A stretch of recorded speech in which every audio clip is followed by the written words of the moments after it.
जीवन जल्लोष में आपका स्वागत है। दोस्तों, जब विदेश घूमने की बात आती है तो सबसे पहले जहन में नेपाल आता है, क्योंकि भारतीयों को न वीज़ा लगता है न पासपोर्ट लगता है और कम पैसों में विदेश यात्रा भी हो जाती है। लेकिन अभी नेपाल जाने से पहले 10 बार सोचना पड़ेगा, क्योंकि बातें कुछ ऐसी है जो आपको बताना मेरा फर्ज बनता है। दोस्तों, नेपाल में भारतीयों के साथ रोंगटे खड़े कर देने वाला दर्दनाक हादसा हुआ है। महाराष्ट्र के जलगांव जिले के रहने वाले 90 किसान परिवार के लोग 16 अगस्त को ट्रेन से प्रयागराज में रामकथा में शामिल होने के लिए घर से निकले थे। अयोध्या, प्रयागराज, चित्रकूट, वाराणसी घूमने के बाद गोरखपुर के एक ट्रैवल एजेंसी की 2 बड़ी बस और एक ट्रैवल गाड़ी से नेपाल के पोखरा के लिए रवाना हुए। 2 दिन पोखरा घूमने के बाद 23 अगस्त को सुबह 7 बजे सभी यात्रियों के साथ तीनों बसें पोखरा से काठमांडू के लिए रवाना हुई। एक बस आगे निकल गई, दूसरी बस को कुछ खराबी के कारण कुछ समय रुकना पड़ा था। बस के पीछे ट्रैवलर गाड़ी चल रही थी। यूपी का रहने वाला बस का ड्राइवर मुर्तजा खान और कंडक्टर रामजीत के साथ 43 लोग बस में सवार थे। मुर्तजा खान 25 साल से गाड़ी चला रहा था। जब भी नेपाल की बुकिंग मिलती थी तो मुर्तजा को ही भेजा जाता था। नेपाल के रास्ते की उसे अच्छी जानकारी थी। पोखरा से काठमांडू जाते हैं तो कुछ जगह पर रास्ता बेहद खराब है, दुर्गम पहाड़ी इलाके में से गुजरना पड़ता है। आबू खैरेनी इलाके के पास रास्ते के पेरोलर मार्श आदि नदी बहती है। भारी मानसूनी बारिश के कारण नदी उफान पर चल रही थी। सुबह ठीक 11 बजे एक स्थान पर लैंडस्लाइड की वजह से सड़क पर गड्ढा बना हुआ था। 43 लोग से भरी बस जिसे मुर्तजा चला रहा था, उसका पहिया जैसे ही गड्ढे में पड़ा, बस अनियंत्रित होकर पलट गई और 150 मीटर नीचे तेज बहती मार्शयादी नदी में जा गिरी। बस के पीछे ही ट्रैवलर गाड़ी चल रही थी। बस जहाँ गिरी थी वहाँ गहरी खाई थी। इस कारण चाहकर भी ट्रैवलर गाड़ी में सवार साथी यात्री कुछ नहीं कर पा रहे थे। 90 लोगों के काफिले में कुछ लोग एक पॉलिटिकल पार्टी के कार्यकर्ता थे।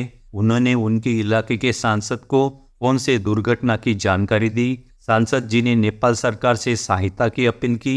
नेपाल पुलिस और नेपाल आर्मी के 250 जवान कुछ ही समय में घटनास्थल पर पहुंच गए और बचाव अभियान चलाया।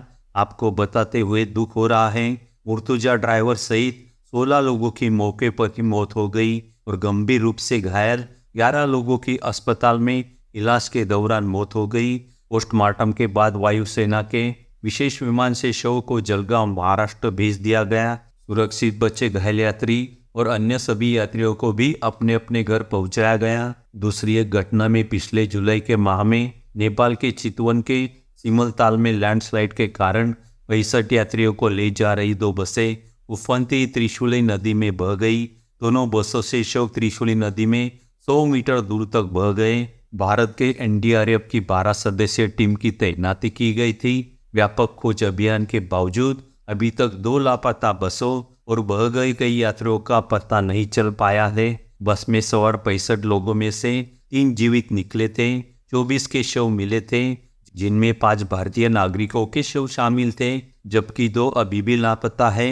नदी का बहाव इतना तेज था कि दोनों बसों का मलबा तक नहीं मिला था। दोस्तों, इस तरह की दुर्घटनाएं नेपाल में अक्सर होती रहती है, क्योंकि नेपाल में कई रास्ते बेहद संकरी हैं। मानसून के मौसम में नेपाल में भारी बारिश होती है, जिससे अक्सर पहाड़ी इलाके में लैंडस्लाइड होता है।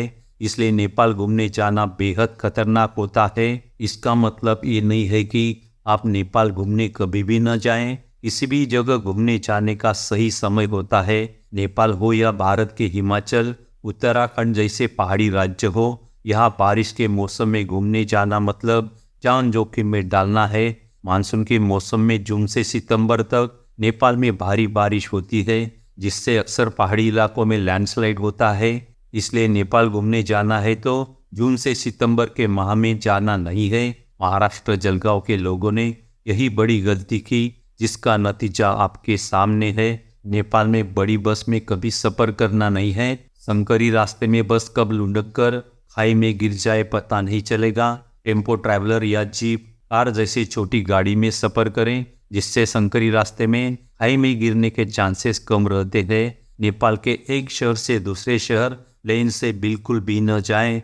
नेपाल में पुराने विमान, खराब मौसम, ऊंचे पहाड़ों और खराब इंफ्रास्ट्रक्चर की वजह से प्लेन क्रैश की बड़ी दुर्घटनाएं अक्सर होती रहती है। दोस्तों, नेपाल हमारा पड़ोसी मित्र देश है। भारतीयों की नेपाल घूमने जाने से वहाँ के लोगों को काफ़ी मदद मिलती है। नेपाल में घूमने लायक कई सारी खूबसूरत जगह है। सभी भारतीयों को जीवन में एक बार नेपाल अवश्य जाना चाहिए, लेकिन सही मौसम, सही जानकारी लेकर सावधानी बरतते घूमने का पूरा आनंद लें और खुशी से भारत लौट आए। दोस्तों, यहाँ पर आज की टॉपिक की समाप्ति करते हैं। आगे और मिलेंगे नए सफर में। वीडियो अच्छा लगा तो लाइक अवश्य करें, कमेंट जरूर करें। अभी तक आपने चैनल सब्सक्राइब नहीं किया है तो सब्सक्राइब अवश्य करें और बेल बटन दबाना न भूलें।